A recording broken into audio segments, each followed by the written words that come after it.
If you're going to do something, learn how to do it and take the time to do it well. Those were the words of my grandfather, George Orchard. He died years before my parents ever met, so I never knew him. He had one son that grew to adulthood, and he taught him well.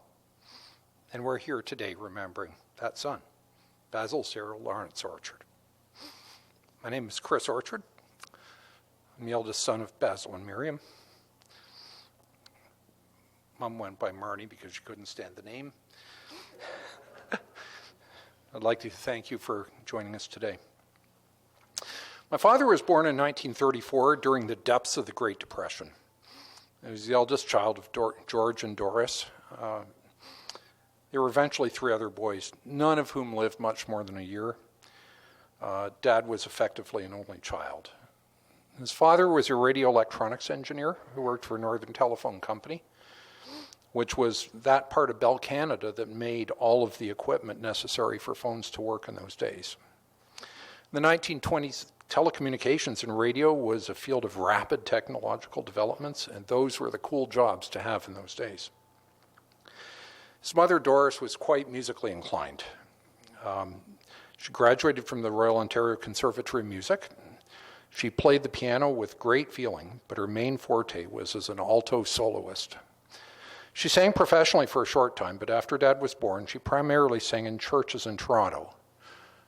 Nearly every church of any denomination in Toronto.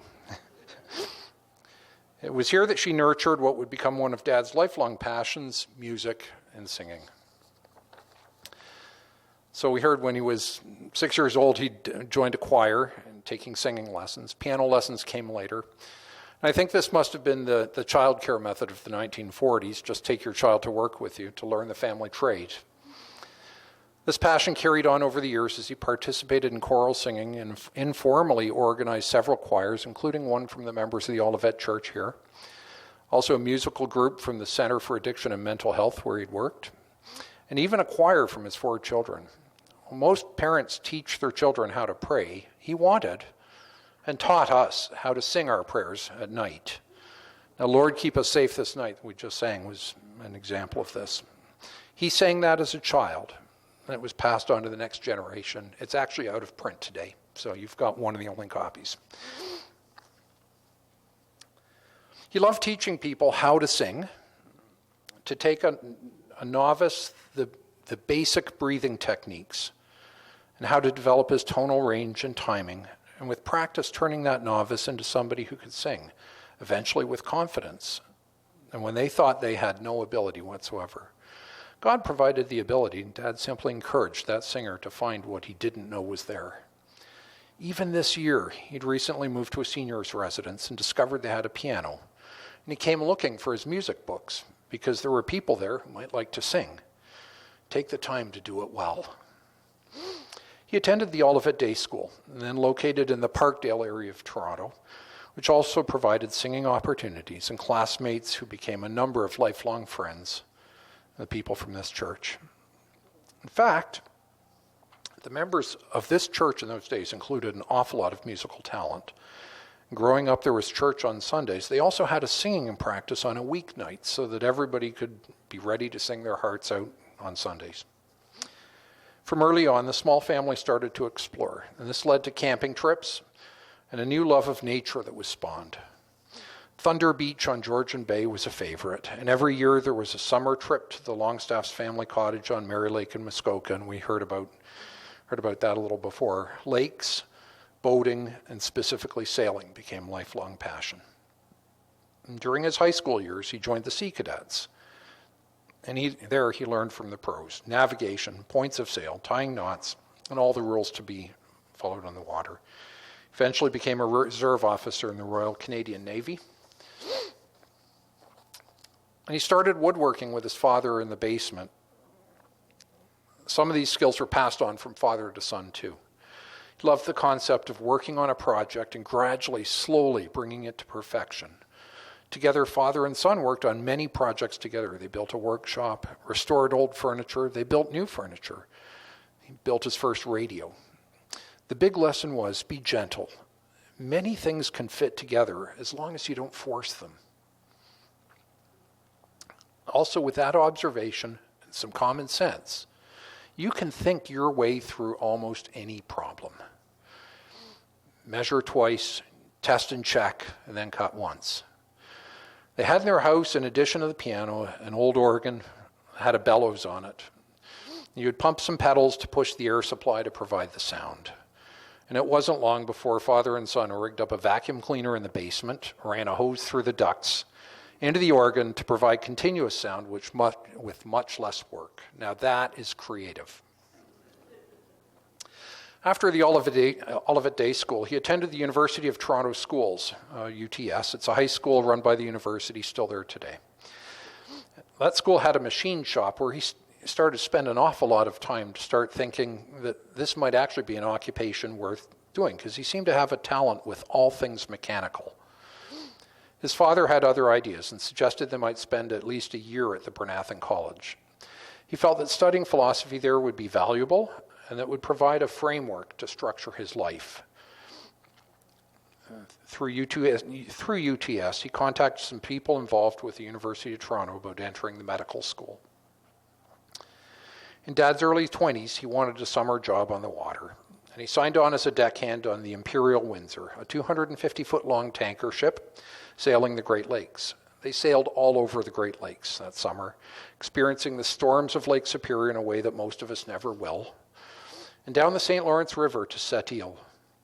The highlight for him was being allowed to hold the wheel on the bridge and follow the pilot's instructions as they navigated through the locks of the Welland Canal. Think ahead, anticipate, and then only very gentle corrections. What an experience. Fast forward to the summer of 1961. In his last year of medical school, a group of students were invited to a weekend at the Dean's Cottage by a lake in central Ontario. On that trip was a young lady by the name of Marnie Melville. Lightning struck. And from that time, when they met, until the day they married, was just under 6 months. We're not wasting any time. Marnie was from St. Catharines, Ontario. Her father was an Anglican cathedral organist who had passed away several years prior. She had a half-sister, Helen, who was 14 years her senior, so in some respects, she was something like an only child also. The first time Marnie and her mother came to the Olivet Church, they were impressed by the energetic singing. They'd been in an awful lot of churches, and people just didn't sing like that.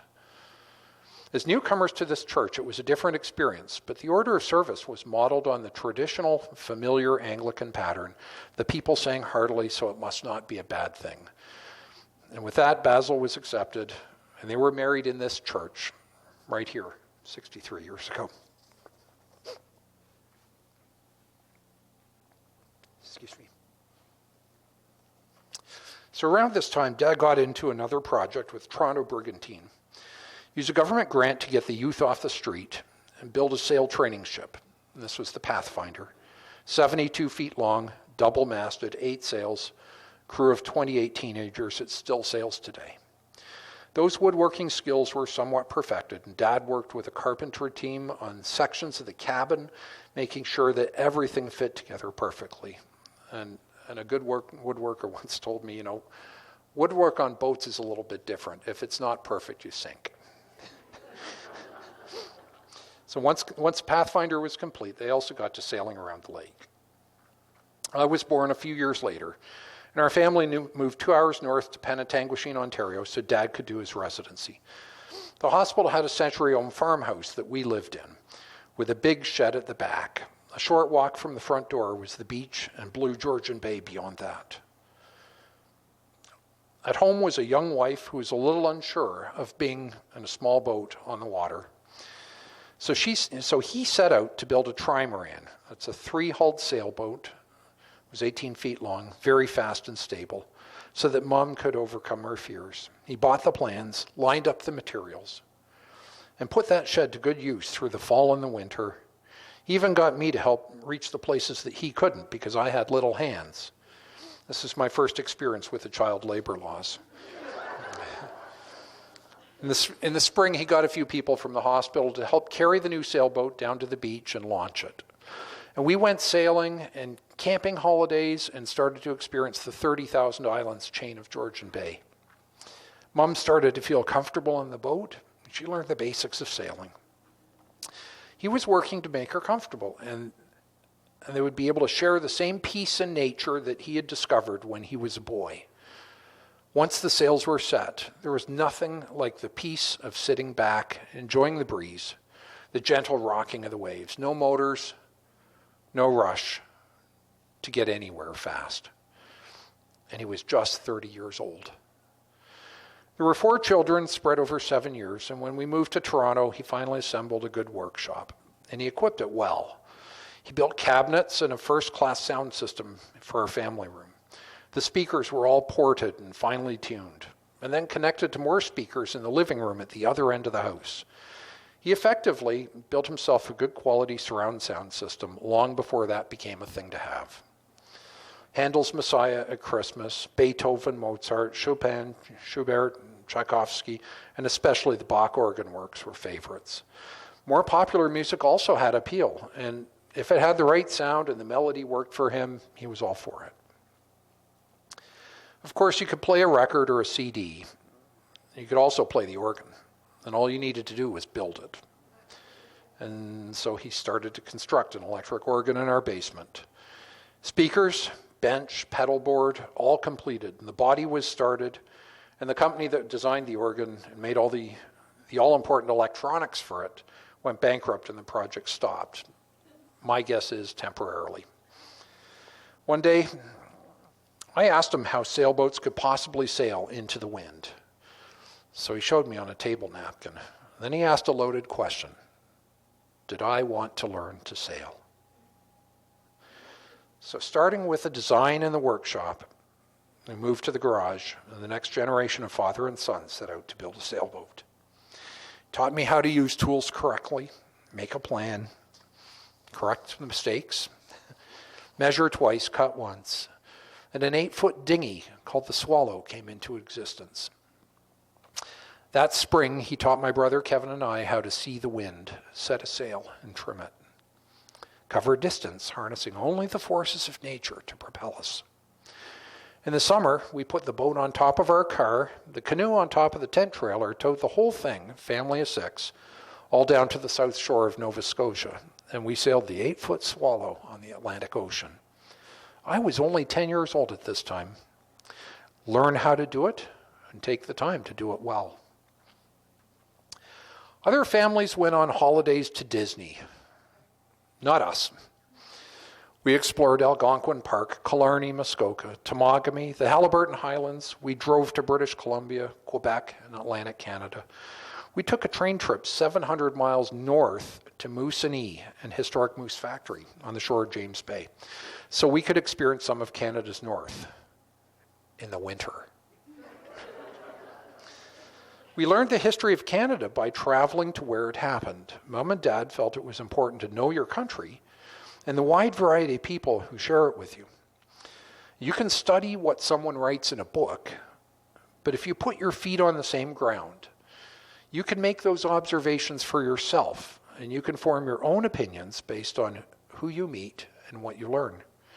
From trips like these, my parents experienced and developed an appreciation of Aboriginal artwork. Eventually, kids grow up and they do their own thing, they go their own ways. Mom and Dad still traveled in their pursuit to study family history and meet really distant relatives.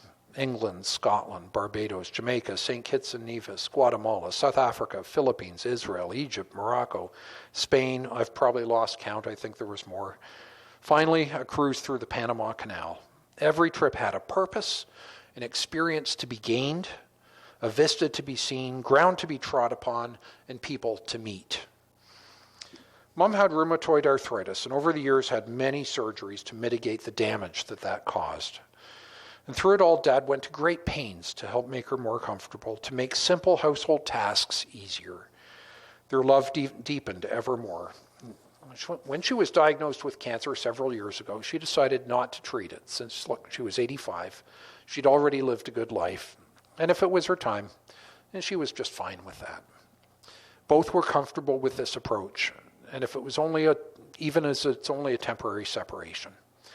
Her one regret was that she always thought that she would take care of Dad in his later years, but now it was going to be the reverse. But she passed away. He often dreamed of her, as if she was there with him, and he always felt her presence. She was still watching over him. Just to think of a person brings them back to you. Such a powerful lesson that relationships last forever. You have the time to perfect it, so develop the relationship well. Dad lived actively to the end. He was driving 2 weeks before he passed away. For a person who we joked of as sometimes being an absent-minded professor, his memory of those very early years sharpened. He was telling us of experiences we'd never heard of. How his father felt under fire in the trenches of Calais during World War I. Just keep going. Trips on the streetcar with his mother when he was 4 years old. Projects worked on with his father. Those memories had been stored up for a long time, and perhaps forgotten in the meantime, but now remembered. In some respects, I've learned more about my grandfather in the past months than ever before. I can feel this influence through Dad. His presence provides the continual push to learn, to experience, to practice and persist. Take the time to do well. I feel Grandpa is proud that Dad learned well and took the time to do a good job and then taught the next generation to do the same. In the book of Revelation, it's written that blessed are those who do his commandments, that they shall have the right to the tree of life, and they may enter through the gates into the city. Hey, Dad, say hi to Grandpa and Grandma, Mom, Kevin, and Ian. Give them all a big hug from all of us. Most of all, let Grandpa know. Thank you. Message received loud and clear. We'll take care of the ones left here. And Dad, mission accomplished. We all love you. Now go sing with the choirs of angels.